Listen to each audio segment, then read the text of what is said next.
Gupitan natin mga ka-aspire yung sarili natin, basic lang. Ganito lang ako maggupit sa sarili ko. Ang kailangan ko lang number 4 guard. Ang una natin gagawin ay ipapantay natin yung partition natin mga pare. Ganyan lang. So, mukha namang pantay. Ganyanin natin. Tapos, lagay ng clip, baliktad. Mahirap maggupit sa salamin, gawa ng baliktad yung motion, men. Imbis na pa abante, pa atras. Yan. Doblehin natin dito. O, baliktad, oh.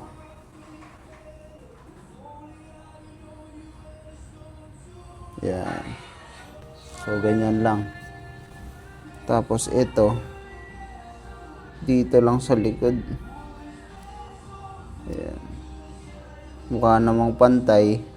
Ang mahirap dito mga ka-aspire, kakaduling talaga to. Ganyan nyo lang. Kasi parang Jeju vibe lang naman yung gupit ko eh. Sabay, kunin na natin yung clipper. Number 4 lang. Sagarin na natin yan hanggang taas. Ganito lang lagi gupit ko mga G. Pwede nyo nga i-DIY to eh.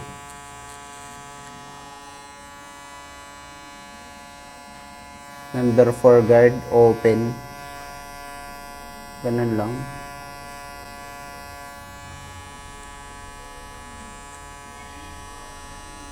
Nakakaduling talaga to. Pag ikaw nagugupit sa sarili mo. What? Basta huwag madami ibang strands. Close pala sa may bandang ilalim, syempre. Yan, okay na yan. Okay na sa akin to. Ayan. Hindi kabila naman. Ganon din sa kabila. Basta ang importante, mahalaga, di ba? Yung pinaka-importante sa lahat. So, yan. Dito. Basic lang, magupit sa sarili, no? Aray ko, pati suklay na ipit na. Dito naman sa kabila. Mas nakikita nyo pa kaysa sa akin eh. Hindi ko makita ng maayos. Tsamba-tsambahan na lang yan. At open muna. At tulad kanina. Dapat hindi sama-sama to. Open. Hanggang Bicol na siguro to. Guys, ano pala? April 10 to 24. Bakasyon muna tayo sa Bicol. Sa mga Bicolano makakapanood nito, magkakandak tayo guys sa April 13 ng charity haircut. Maggagawa ko ng video kung sino yung willing na mag-attend dun. Ako nang bahala sa inyo mga bro. Inuman tayo after. Oo. Tapos syempre, gupitan natin sila ng libre. Malay nyo, di ba? Pagka nagkaroon ako ng pera, bigyan ko kayo ng mga gamit. Kung sakali. Pag may nag-sponsor. Ganun lang, oh. Tapos na. Sa taas naman ang babawasan natin, boy. Sobrang talas niya. Tingnan natin. Oh. Sobrang mura lang nito. Tingnan nyo kung gaano katalas yan. Dapat di dudulas sa buhok natin yan. Diba? Kita mo naman pare kung gaano katalas yan. Wala pang 500 pesos. Meron ka ng gantong gunting. 1 inch lang babawas natin dito.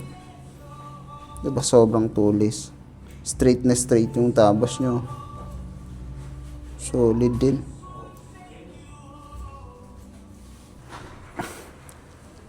So, ayan o. Oh. Hindi na tinatamaan ah. Dito, bawas tayo ng 1 inch din. Sobrang talas iba.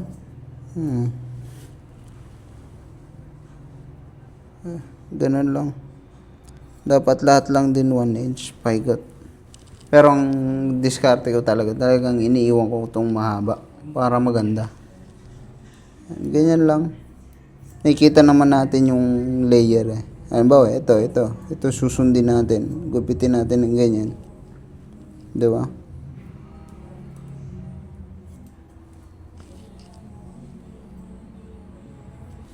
Sa paggugunting dito sa taas, minsan malilito ka eh. Kasi, baliktad yung galaw mo sa salamin. Nakakalula. Tsaka nakakaduling.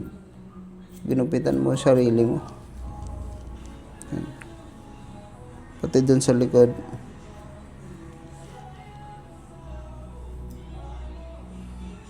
Hindi ko na tinatamaan eh. Pero dapat yung hugot natin, pabalik lang din dito. Para hindi natin na makalbo yun.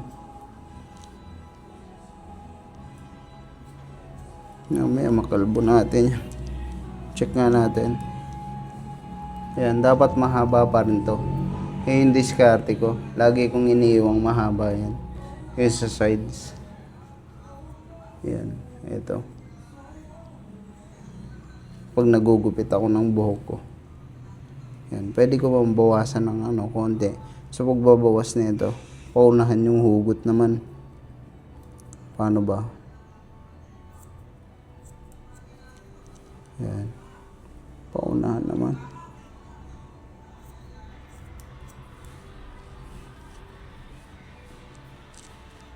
Yan. Pag ginaya nyo to, ang lalabas ganito rin na gupit. Kasi pare-pareho tayo ng gupit mga pre. Yung yung sa likod, di ko na yan pinaghihirapan pa. Pinagugupit ko na lang yan sa ko. Sa kasama ko dito. Kaya ko naman to i-line up kaso mas nakakaduling eh. Kaya papagawa ko na lang sa kasama ko. Kay LA Blends.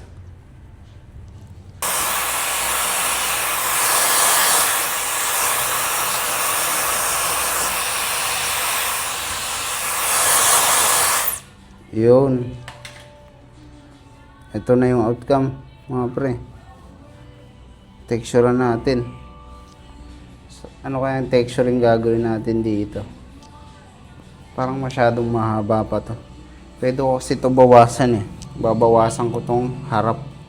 Ngayon, paano natin babawasan yan? Kunin lang to. Pag ganyan.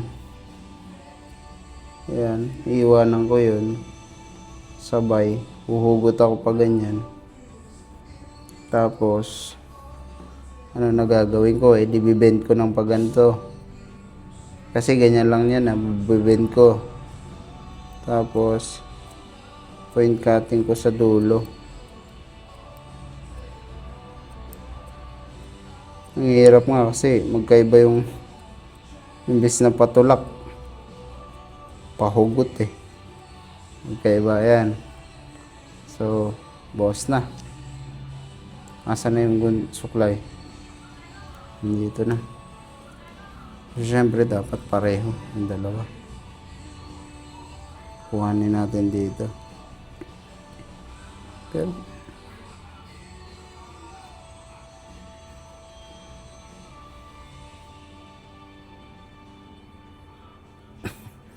tayo dito ko nga ilalagay. Pwede.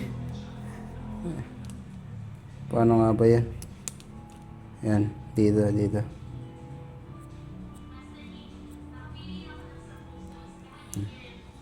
Nalabas natin.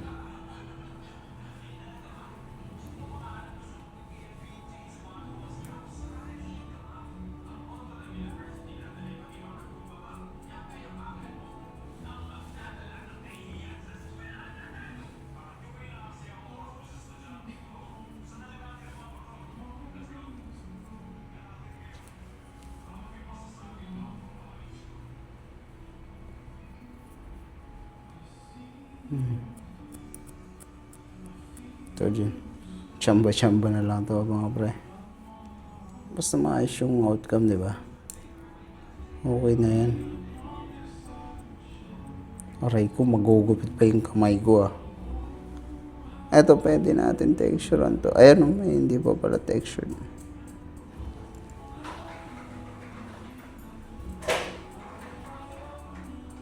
Texturean natin yung dulo-dulo lang, men. What's up, bro? Wait lang. Ano ko lang to. Ayan, texturean natin to, G. Para maganda ayusin. Pati kamay ko natitexturean na. Nakakaduling eh. Pag texturing kasi kahit di mo naman tingnan eh. Basta nasa maayos kang kalagayan.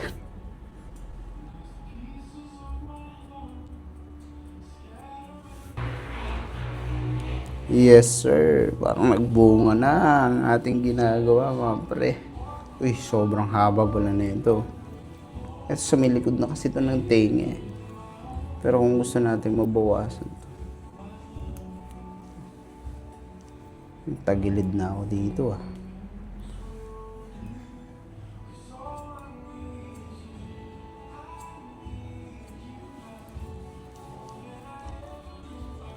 Pero okay naman mga pre, ano?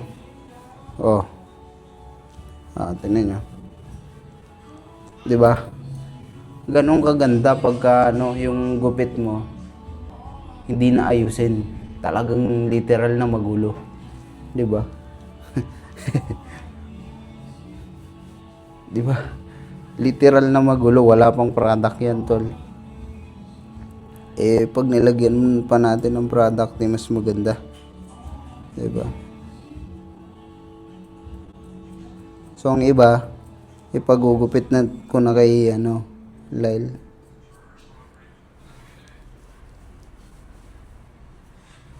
Yeah. Yeah. May ginagawa ka? Wala. Pasuyo. Paano ko lang sa likod? Ang gagawin? Ito guys, oh. Siya na yung magbabawa sa likod ko. Ito, yung likod. Sige, gupitin mo. Anong gagawin? Kahit ano. Bawasan mo lang gusto, men. Bawasan mo na. Kahit basahin mo. Yan. Yung ilalim? Ito, basta may matira ditong ano. Ito. Singhaba lang nito. Ito. Kung gusto mo singhaba lang lahat. Magkakasinghaba lang. Ito, pati ilalim, tanggalin na.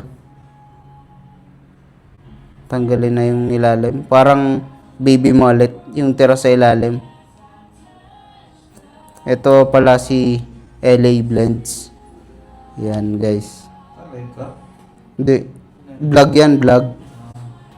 So, dahil mahirap gupitan yung likod, syempre, meron naman tayong mga kasama dito sa barbershop, di ba? At least, madali. Tsaka may tiwala naman ako dito eh. Malupit to. Nakaduling. Maggupit sa sarili. Sadaling. Oo. Hindi, nakakaduling. Sakit sa mata. Ayun o. Tingnan nyo naman yan. Kahit i-basic mo lang yan 15 minutes. Kaya mo yan. 15 minutes. Mahaba pa nga yun sa'yo eh. Sige. Kayo guys, nagugupitan din kayo sa barbershop nyo. Comment nyo dyan. Comment nyo din kung wala kayong tiwala sa mga kasamahan nyo. Kasi dati hindi rin ako nagpapagupit eh. Kaya nga natuto ako magupit sa sarili ko. Actually, gusto ko gupitan yung sarili ko kung bakit ako natuto maggupit. Kasi dati sa barangay namin, wala namang mahusay na barber. Alam mo naman dati, syempre, yung mga barber dati. Hindi naman, kumbaga, barber's cut lang. Pag sinabing pagupit ako, sir, talagang gugupitin na lahat. Wala nang ititira. Sabi ko, pag pagupit ako sa barbershop, pangit din. gugupitan ko sarili ko gamit gunting sa papel, pangit din. Hindi, gupitan ko na lang sarili ko, parehas lang.